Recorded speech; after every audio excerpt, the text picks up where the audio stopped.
Então, galera, continuando aí nosso trabalho sobre iluminismo, eu trouxe para vocês hoje aí 10 questõezinhas, né, para a gente resolver junto. A primeira está dizendo assim: sobre o iluminismo, é correto afirmar que o item A diz o seguinte: defendia a doutrina de que a soberania do Estado absolutista garantia os direitos individuais. Já está errado aí.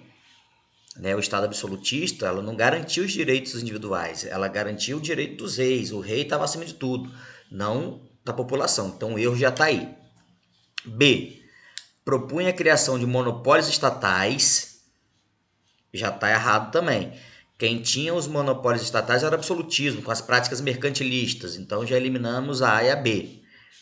C. Criticava o mercantilismo. Tá ok, o iluminismo realmente criticava o mercantilismo. Criticava também a limitação do direito à propriedade privada. Isso foi uma das grandes críticas de John Locke, né, um dos pioneiros do iluminismo. Os reis absolutistas não gostavam que as pessoas tivessem propriedade privada, queria tudo para ele, podemos dizer assim. Criticava o absolutismo, corretíssimo, e criticava também a desigualdade de direitos e deveres entre os indivíduos. Então, né, sobre o iluminismo, correto é aí a letra C. Tá ok? Dando continuidade. A segunda. No período do iluminismo, no século XVIII, o filósofo Montesquieu defendia o quê? A divisão da riqueza nacional, a divisão dos poderes em executivo, legislativo e judiciário, divisão política em nacional e internacional, formação de um poder moderador no Congresso Nacional ou a implantação de uma ditadura moderna.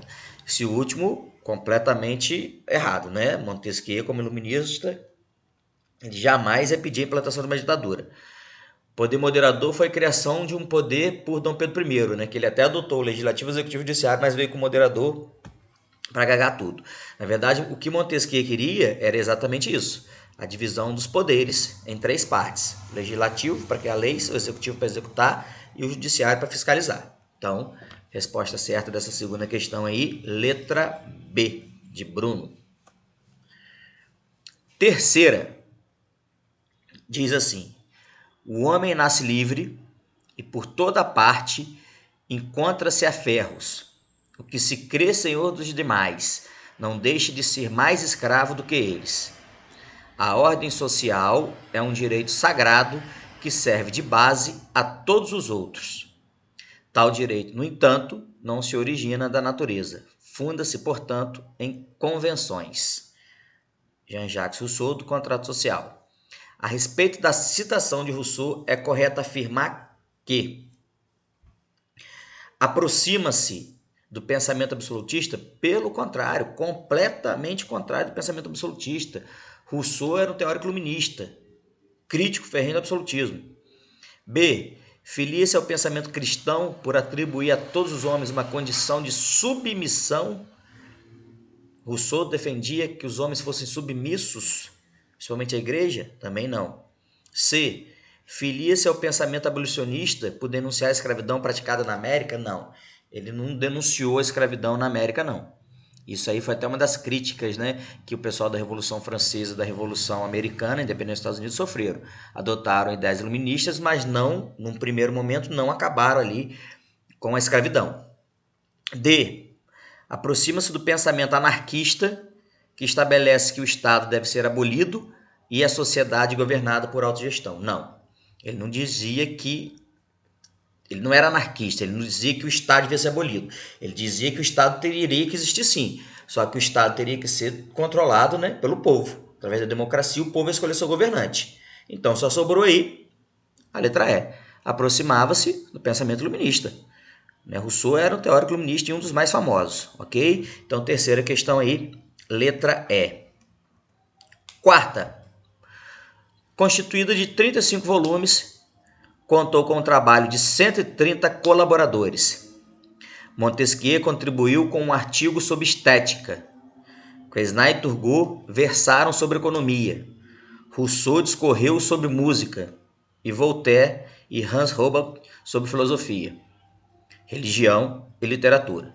Embora pretendesse mostrar a unidade íntima entre a cultura e o pensamento humano, as opiniões de seus autores divergiam muito Sobre religião, por exemplo, era difícil chegar-se a um consenso, já que havia deístas e ateístas. É uma outra situação, crianças. Os iluministas, nem todos eles eram contrários à Igreja Católica, não. E muitos criticavam a Igreja, mas não significa que eles eram ateus, não. Acreditavam em Deus, só não concordavam com algumas atitudes da Igreja, tá? As características acima expostas referem-se à obra conhecida como o quê? Contrato social? Não. Segundo Tratado do Governo Civil? Não. Enciclopédia? Cartas inglesas e cartas persas? Não. Isso aí, gente, é a famosa enciclopédia, criada por D'Alembert de Derou, que eu falei com vocês na aula anterior.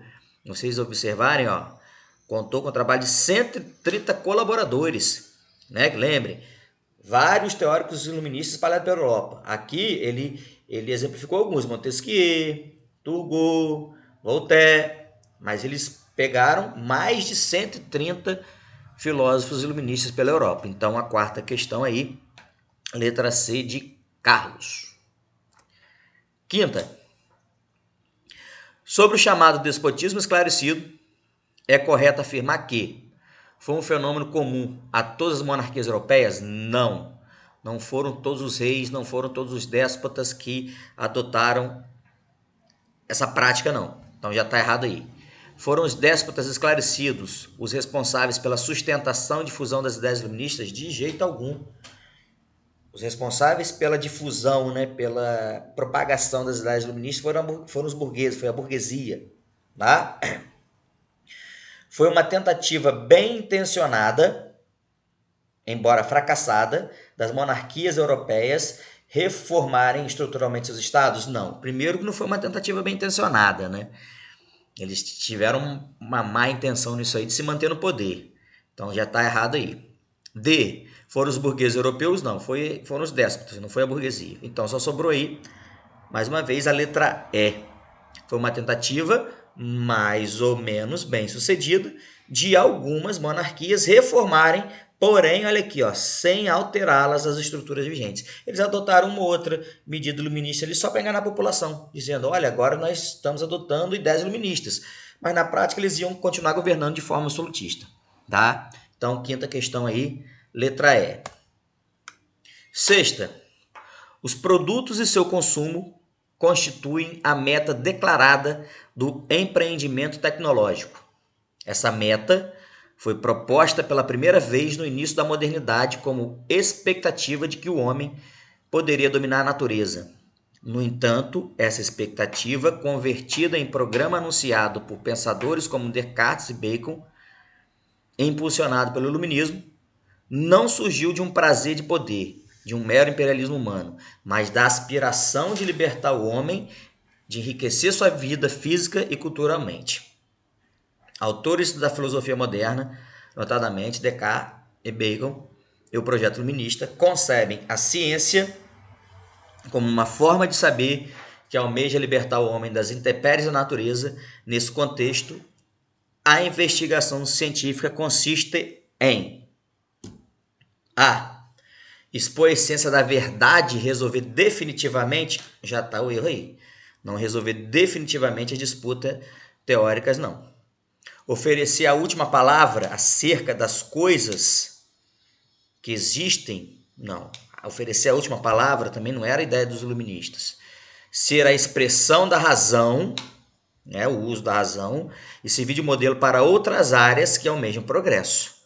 Então, seria isso aí, ó, ser a expressão da razão, ser o uso da razão, poder de se expressar, né, como modelo para que outras áreas almejem progresso. Aquilo que eu falei lá atrás, os renascentistas, eles foram os primeiros a usar, né, a pedir o uso da razão, o uso do raciocínio, mas para entender a natureza humana, das plantas e animais. Os iluministas não, eles quiseram ir além, né, eles quiseram saber de outras áreas, como economia, política, religião e tudo mais. Tá? Então, a sexta questão aí, letra C.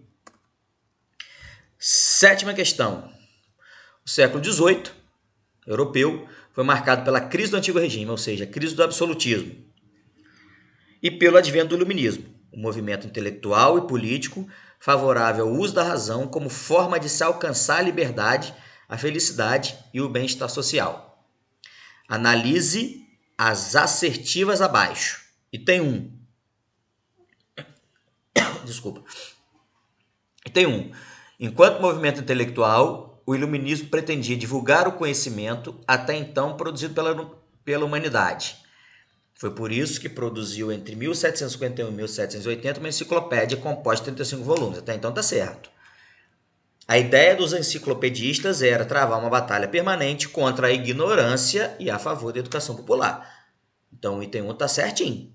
Né? O iluminismo tinha ali uma luta contra a ignorância, né? Contra o misticismo, e era a favor de uma educação, a favor do esclarecimento, por isso o nome iluminismo, das pessoas comuns. Tá? Então o item 1 está certo, então o item 1 estando certo pode ser somente a ou é.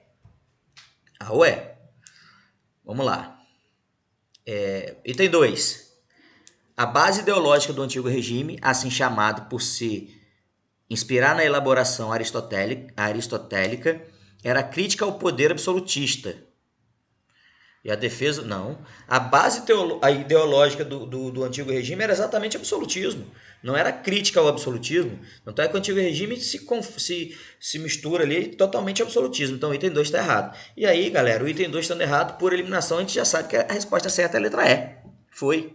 Mas, vamos seguir. Item 3. As sociedades europeias do antigo regime eram estamentais, tudo bem. E o poder político e econômico estavam nas mãos da nobreza e da igreja. Mas a educação ficava a cargo dos enciclopedistas. Não. A educação ficava a cargo da igreja, tá? O erro está aí. E o item 4 correto diz o seguinte: enquanto movimento político, o iluminismo criticava as sociedades estamentais baseadas no antigo regime. Os homens da ilustração, né, os iluministas, questionavam a influência política e cultural da igreja, os privilégios da nobreza, a servidão no campo e a censura às chamadas ideias perigosas. Então, sétima questão aí, letra E. Seguindo. Oitava. As grandes revoluções burguesas do século XVIII, né, principalmente a Revolução Francesa, refletem em parte algumas ideias dos filósofos iluministas, dentre as quais podemos destacar aqui. Item A. Apontou a necessidade de limitar a liberdade individual. Pelo contrário, os iluministas defendiam a liberação, a liberdade individual total, sem limitação alguma. Então, item errado é errado. Acentuou que o Estado não possui poder ilimitado. Isso aí, acentuou que o Estado não possui poder limitado. Sim, no qual nada mais é do que a somatória do poder dos membros da sociedade. Então, ó, exatamente, o qual nada mais é do que a somatória do poder dos membros dos Estados. Poder do povo, poder da democracia, e dividido em executivo e legislativo. Então, o item certo aí, resposta certa aí na oitava, letra B. O iluminismo representa a visão de mundo da intelectualidade do século XVIII. Não, aqui ó, destacado, ó, não podendo ser apontado como parte do seu ideário o quê? Combate às injustiças sociais? Não. Os iluministas eles combatiam as injustiças sociais. Fortalecimento do Estado e cerceamento das liberdades? Não. Eles eram exatamente ao contrário disso. Né? Eles eram exatamente contra o cerceamento das liberdades. Eles eram a favor das liberdades individuais. Então, mais um item B correto. Então, nona questão, também letra B. E a última, 10ª questão, falando sobre a Declaração dos Direitos do Homem e do Cidadão da Revolução Francesa, né? Que teria grande repercussão no mundo inteiro. Este documento é um manifesto contra a sociedade hierárquica de privilégios nobres, mas não um manifesto a favor de uma sociedade democrática e igualitária. Os homens nascem e vivem livres e iguais perante a lei, dizia seu primeiro artigo, mas também prevê a existência de distinções sociais, ainda que somente no terreno da utilidade comum. Assinale a alternativa que identifica um dos artigos da declaração que prevê a distinção a que o texto se refere. E aí? Aí a gente vai para o item A. A propriedade privada é um direito natural, sagrado, inalienável e inviolável? Sim. A gente, quando falou de iluminismo, a gente dizia, né, principalmente os que defendiam a liberdade econômica, Locke e Adam Smith, que a propriedade privada é um direito natural e sagrado do ser humano. Ela não pode ser violada. A partir do momento que você teve acesso àquela coisa, àquela propriedade, por exemplo, essa caneta é minha. Ela é minha porque eu comprei, então é um direito sagrado meu. Ninguém pode tomá-la de mim. Então, o direito à propriedade privada, e quando se fala em propriedade tem que tirar da cabeça a questão de terras, né? Qualquer coisa que você compra é propriedade sua, é um direito sagrado e inviolável, né? Direito natural, sagrado e inviolável que os iluministas defendiam. Então, galera, essas 10 questõezinhas aí de iluminismo para dar uma clareada, né? Junto com as aulas teóricas que a gente viu anteriormente. Um grande abraço para todos e até breve.